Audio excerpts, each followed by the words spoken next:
Hello friends, मैं कुणाल छाबड़ा स्वागत करता हूं आपका मिस्टर वेब टेक्नोलॉजीज में। और आज बड़े दिनों के बाद मैं आपके सामने रूबरू हूं। आज मैं एक नए बिजनेस आइडिया को लेके आया हूं और होप आप लोगों को अच्छा लगेगा वो बिजनेस आइडिया। दोस्तों, अगर हम एक बिजनेस आइडिया के बारे में सोचें तो कुछ आइडिया ऐसा होना चाहिए जो कि एक पाइपलाइन बिछा दे, यानी कि आपको वो पैसा आता रहे आता रहे आता रहे। ओके, सो मेरा बिजनेस आइडिया भी कुछ इसी टाइप से ही है कि आप एक बार वो सॉफ्टवेयर टाइप से बिजनेस है। अगर आप एक बार वो सॉफ्टवेयर बना देंगे और उसको मल्टीपल क्लाइंट्स के पास इंस्टॉल कर देंगे तो धीरे धीरे उनको एक आदत लग जाएगी। ओके, आदत लग जाएगी। तो कुछ इसी टाइप से ही वो बिजनेस आइडिया है। दोस्तों, हमने बहुत सारे ऐसे प्रॉपर्टी डीलर देखे हैं, प्रॉपर्टी कंसल्टेंट देखे हैं, एडवाइज़र देखे हैं, बिल्डर देखे हैं, जो अपना बिजनेस डिटेल या अपनी जो भी लीड्स होती है, अपना डाटा होता है, वो एक एक्सेल शीट के अंदर बना के रखते हैं। या फिर वो नॉर्मली आप छोटे छोटे शहरों में जाओगे ना, वहाँ पे और अंदर आप और घुसोगे, एरियाज में जाओगे, तो वहाँ पे जाके आपको लगेगा कि यार इन लोगों ने एक डायरी बना रखी होती है। ठीक है ना, लेजर करके एक डायरी बना रखी होती है। तो उस डायरी में वो सब कुछ ऐसा लिखते हैं कि भाई ये प्रॉपर्टी इतने रेंट की है और ये प्रॉपर्टी का साइज इतना है, ये प्रॉपर्टी इस एरिया में है, इसका रेंट इतना है, या वो प्रॉपर्टी इतने सेल पे है, इस कितने बीएचके की है, इस एरिया में है, इस मालिक की है, या ये प्रॉपर्टी न्यू है या रेडी टू मूव है या कंस्ट्रक्शन अंडर कंस्ट्रक्शन है, वो सब उन्होंने लिखी होती है। कितना पुराना एक्सपीरियंस होता है इन लोगों को, लेकिन वो फिर भी आज की डेट में उसी डायरी में ही वो मेंटेन करते हैं। और मुझे इतना भी पता होता है कि उनके पास वो डायरी भर जाती है, फिर वो साइड कर देते हैं, जिससे उनका वो फॉलो अप नहीं हो पाता पुराना। भाई, आज की डेट में अगर आपने एक प्रॉपर्टी रेंट पे दी है तो उसी रेंट की प्रॉपर्टी को आपने अगले साल, क्या पता वो रेंट वाला उठ गया हो और उसी अगले साल उसको जो रेंट पे दोबारा चढ़ी हो, क्या पता वो आपने चढ़ाई है कि नहीं चढ़ाई, किसी और ने चढ़ाई हो। तो एक ऐसा सॉफ्टवेयर जिसके अंदर प्रॉपर एक डिटेल होती है कि भाई, जैसे वो सॉफ्टवेयर लॉगिन करता है कोई भी पर्सन, तो उस सॉफ्टवेयर के अंदर दो चीज़ें आ जाती हैं, रेंट और सेल। ठीक है, रेंट और सेल, यानी आप रेंट करना चाह रहे हैं या बेचना चाह रहे हैं। अब रेंट के लिए वो जैसे क्लिक करता है तो रेंट पे क्लिक करने के बाद प्रॉपर्टी का एरिया आ जाता है। उस प्रॉपर्टी के एरिया के अंदर उस प्रॉपर्टी का साइज आ जाता है। उस प्रॉपर्टी के साइज आने के बाद उस प्रॉपर्टी का प्राइस आ जाता है। वो प्रॉपर्टी 2 BHK है, 3 BHK है, वो सब आ जाता है। वो कितने जो कस्टमर की, अगर रेंट की है तो कस्टमर की डिमांड कितनी है, जो उसका ओनर है उसकी डिमांड कितनी है, वो आ जाता है। एक्सपेक्टेड डिमांड कितनी है। तो अगर इसी तरीके से हम सेल की बात करते हैं, प्रॉपर्टी अगर हमने सेल करनी है तो प्रॉपर्टी सेल के बटन पे जाके हम ये चेक कर सकते हैं प्रॉपर्टी सेल में हमारे पास कितनी सारी प्रॉपर्टी लिस्ट है। उस प्रॉपर्टी में 1 BHK, 2 BHK, 3 BHK हमारे पास कितने हैं, उस प्रॉपर्टी का प्राइस क्या है, उस प्रॉपर्टी किस एरिया में है, वो प्रॉपर्टी का बेसिकली मिनिमम एक्सपेक्टेशन क्या है या मैक्सिमम एक्सपेक्टेशन क्या है, और उस प्रॉपर्टी की एमिनिटीज़ क्या है, उस प्रॉपर्टी के अंदर क्या क्या फैसिलिटी मिल रही है। यही चीज़ रेंट के अंदर भी सोच सकते हैं। तो अगर हम एक ऐसा एक सॉफ्टवेयर बना दें जिसके अंदर कोई भी डीलर वो एंट्रीज कर सके, जो एंट्री वो इस समय अपने रजिस्टर के अंदर करता है या डायरी बना के करता है, वही सेम एंट्री अगर वो उसमें कर दे तो उससे उसका काम बहुत आसान हो जाएगा।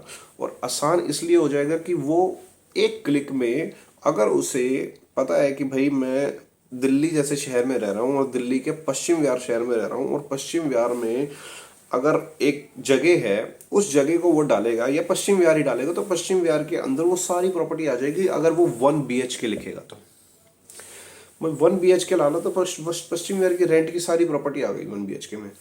उसी के सामने उसका सारा डाटा आ जाएगा कि भाई ये प्रॉपर्टी 100 प्रॉपर्टी है तेरे पास लिखी हुई, इन 100 प्रॉपर्टी के अंदर अगर कोई सामने वाली पार्टी मान लो 10,000 रेंट के ऊपर देख रही है और 10,000 रेंट के हिसाब से वो सिर्फ 10,000 डालेगा, 10,000 के हिसाब से फिल्टर होके आ जाएगी कि भाई 10,000 की रेंट के हिसाब से तुम्हारे पास रजिस्टर में ये प्रॉपर्टी है, आप दिखा सकते हो, ये ओनर का नाम है, आप उनसे चाबी मंगवा सकते हो।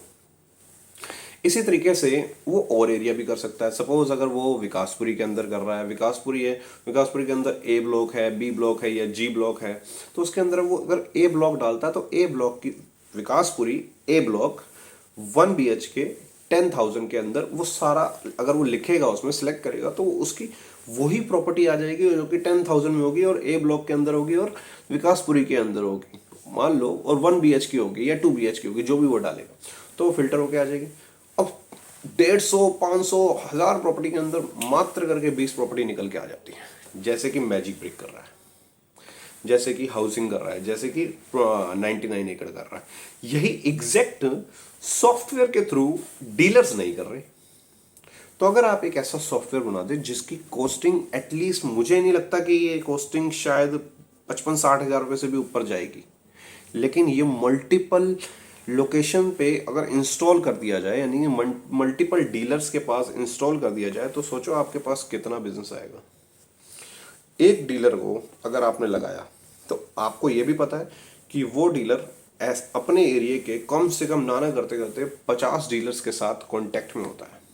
तो अगर एक डीलर ने उसको लगाया तो उसी डीलर के पास दूसरे डीलर भी उठ के आते हैं और वो देखते हैं कि क्या चीज़ है यार, कैसे कर रहा है तू, आजकल तूने डायरी छोड़ दी, तो रजिस्टर में लिखना भूल छोड़ दिया तूने, तो सॉफ्टवेयर के थ्रू चल रहा है, तो वो भी मंगाएंगे आपसे, वो भी दूसरा भी मंगाएगा। ऐसे करते करते अगर आपने इसी को ऑल ओवर अगर एक ही स्टेट में या एक ही सिटी में भी अगर इसको लॉन्च कर दिया तो आप सोच नहीं सकते कि ये पाइपलाइन कैसे बिछेगी। कोई भी बिजनेस अगर आज की डेट में आप सोचेंगे कि भाई मैं घर से काम पे गया हूँ और मुझे आज पैसे लेके आने हैं, तो आपको नया बिजनेस, नया क्लाइंट ढूंढना पड़ता है। नया क्लाइंट ढूंढोगे तभी जाके आपका बिजनेस आएगा।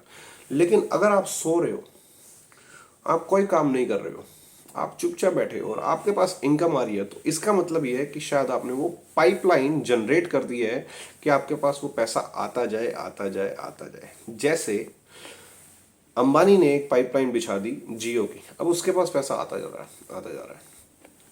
अडानी ने कर दी पाइपलाइन बिछा दी, गैस पाइपलाइन बिछाई, उसके पास पैसा आता जा रहा है। इवन हमारे गूगल ने भी बहुत सारी ऐसी पाइपलाइंस बिछा रखी है जिससे उसके पास पैसा आता जा रहा है। कैसे? जीमेल्स के थ्रू पैसा आता है, एड्स के थ्रू पैसा आता है। हम इनके बिना रह ही नहीं सकते, हम इनके बिना एग्जिस्ट ही नहीं कर सकते मार्केट में। तो आपके पास भी एक अगर ऐसा सॉफ्टवेयर क्रिएट हो जाए और वो सॉफ्टवेयर मल्टीपल जगहों पे इंस्टॉल हो जाए तो आप धमाका कर सकते हो मार्केट में, बहुत अच्छी तरीके से धमाका कर सकते हो। क्यों? क्योंकि जब डीलर को अगर ये आदत डल गई, अभी तो आपने उसका सिर्फ 500 रुपये रेट लिया, ओनली 500, मैं ये कह रहा हूँ 500 आपने लिया क्वार्टरली, 3 महीने के सिर्फ 500 रुपये जी, साल के 2,000 रुपये, आपने उससे 2,000 रुपये लिया और आपके पास 2,000 रुपये करते करते करते 1,000 कस्टमर भी आपके पास आते हैं, तो 20 लाख रुपए के आप पर्सन बनते हो पूरे साल के। कम है? आप 1.25 लाख 1.5 लाख रुपए महीने का कमा रहे हो, कम है? आपने काम क्या किया? और आप कुछ भी नहीं कर रहे हो उसके ऊपर, आप उस काम के ऊपर कुछ भी नहीं कर रहे हो। आपने वो सॉफ्टवेयर बनाया था, उस सॉफ्टवेयर की पूरी नॉलेज ली, उस सॉफ्टवेयर के अंदर क्या बग्स हो सकते हैं, क्या प्रॉब्लम हो सकती थी, आने वाले टाइम में कस्टमर क्या प्रॉब्लम फेस कर सकता है, अगर वो प्रॉब्लम फेस करेगा तो मैं उसे कैसे सॉल्व करूंगा, और अगर प्रॉब्लम सॉल्व करूंगा तो उसके भी अगर एक्स्ट्रा चार्जेस होंगे तो क्या मैं उसको बताऊंगा, नहीं बताऊंगा, क्या फ्री सर्विसेज हैं उसमें, सब चीज़ें आपको पहले से ही वो लर्न करनी पड़ेगी और वो चीज़ें सीखनी पड़ेंगी आपको पूरी तरीके से। उसके बाद वो सॉफ्टवेयर इंस्टॉल कर दिया आपने, पर पर्सन से 500 क्वार्टरली भी लेते हैं। तो आप सोच के चलिए, अगर 500 ही क्वार्टरली ले रहे हैं और अगर 100 बंदा भी आपके साथ जुड़ रहा है तो 500 इंटू 100, अगर महीने में इंटू 100 भी जुड़ रहा है तो आपके पास 50,000 रुपये आ रहे हैं। कोई भी पर्सन इंस्टेंट, कोई भी बिजनेस अगर इंस्टेंट आपको रेवेन्यू जनरेट करके दे रहा है तो वो याद रखना कि वो बिजनेस ज़्यादा देर तक रन नहीं करेगा। आपको पाइपलाइन बिछानी पड़ेगी, आपको पाइपलाइन बिछानी पड़ेगी कि मैंने आज काम कर रहा हूँ तो मैं 1.5 साल के बाद देखूं कि इससे पैसा आना चालू हो जाएगा। ऐसा बिजनेस जनरेट करना है हमें। अगर हम ऐसा बिजनेस जनरेट करने में सक्सेसफुल हो जाते हैं तो डेफिनेटली हमारी चांदी ही चांदी है, सोना ही सोना है। तो दोस्तों, अगर आपको ये बिजनेस आइडिया अच्छा लगा हो तो प्लीज़ प्लीज़ प्लीज़ आप इस चैनल को जरूर सब्सक्राइब कीजिए, इस वीडियो को लाइक कीजिए, शेयर कीजिए, अपने दोस्तों के पास शेयर कीजिए। शायद अगर आप नहीं करना चाहते तो कोई और करना चाहता होगा। और अगर आपको मुझसे कांटेक्ट करना है फॉर दिस ऐप तो आप मुझसे कॉल भी कर सकते हैं, मुझसे बात भी कर सकते हैं। मेरे वेबसाइट पे जाके आप मुझसे कांटेक्ट कर सकते हैं। मेरी वेबसाइट का नाम है mrwebtechnologies.com। आप जाइए, उस पर आप मुझसे कांटेक्ट कर सकते हैं। थैंक यू दोस्तों, थैंक यू सो मच।